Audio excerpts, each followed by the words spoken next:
So tiny Dot finds herself in this magical magnified world, and she kind of wakes up and suddenly hears this encroaching kind of wave of destruction which rolls into the screen, and we see that effectively the background is actually unraveling, and she's kind of running away from her world as it's destroyed.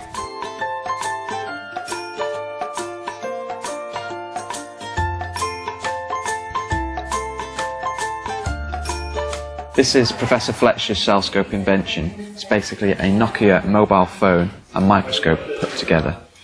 So in a remote village in Uganda, for example, a nurse can photograph a magnified blood sample, then send that anywhere in the world for instant specialist diagnosis. Brilliant technology, diagnosing malaria, helping to save lives, and Nokia asked if we could do something to celebrate it. And that's when we decided to give ourselves a challenge of doing the world's smallest film using the same cellscope technology.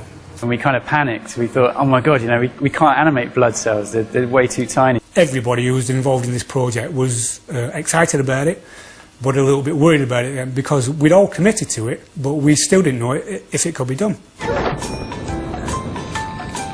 Yeah, so this is the Nokia N8 that we used to shoot the film on. It's got a 12 megapixel camera and really nice Coles-Zeiss lens, so it was perfect for the job. This is Dot number 20. That's Dot number 17. Dot number 17. Whoa. She's 9mm tall. We have 50 different replacements of Dot and 3 stand-ins for each pose. For this, yeah, we've gone with replacements because, you know, she's way too small to be able to manipulate or bend or do anything at all. You put one character in that's in one pose, you take the frame, you take that character out and then replace it with another character in another pose. Animating every day, I think I'm probably making about 4 seconds a day. When we were asked that if the public could be around about 9mm tall, then it was obvious that we couldn't make it in the conventional way. So we started thinking about kind of printing techniques and kind of maybe we could print in 3D. What a 3D printer does is, instead of laying down ink in one level, it lays down a resin. Instead of just having one layer of ink, you have several thousand layers of resin gradually building up. They're designed in 2 dimensions on a piece of paper. Then we give those 2D designs to the 3D modeler, and then they come back from the 3D printers like this. Then when we've got the puppet off the rigging that supports it, we stick them onto some very fine wire and then set about painting Dot. What I have to do is stop talking and stop breathing for a couple of seconds. I mean, the scale we're working at, we're really kind of just within the realms of possibility, really. You can't actually print any smaller than this without the head's not forming or the wrist's not forming. And we rigged her hair as well, so we get a kind of sense of momentum as she runs along. It's been a foot that's come off. We've lost a head. A head, yeah, quite early on, an arm.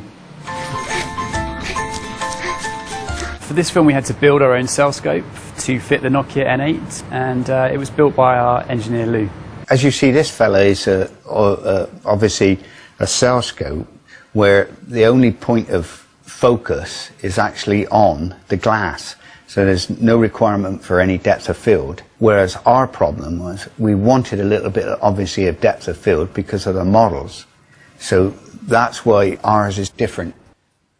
We retrofitted a 1930s rostrum base with motors so that we could make tiny, tiny increments that are computer controlled. Here's our background, here's our set. You can see above it we've got our camera and it's sort of mounted here. We've got our Nokia phone here with our cellscope. But to follow Dot, we start here. The set moves underneath the camera.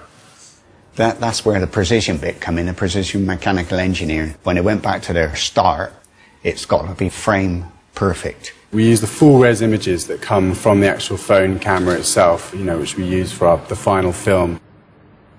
Ed just showed you Dot on the B, and we could see there was a big bar going into her head. So what I get off the animation floor is that we use what's called a backplate to digitally remove it.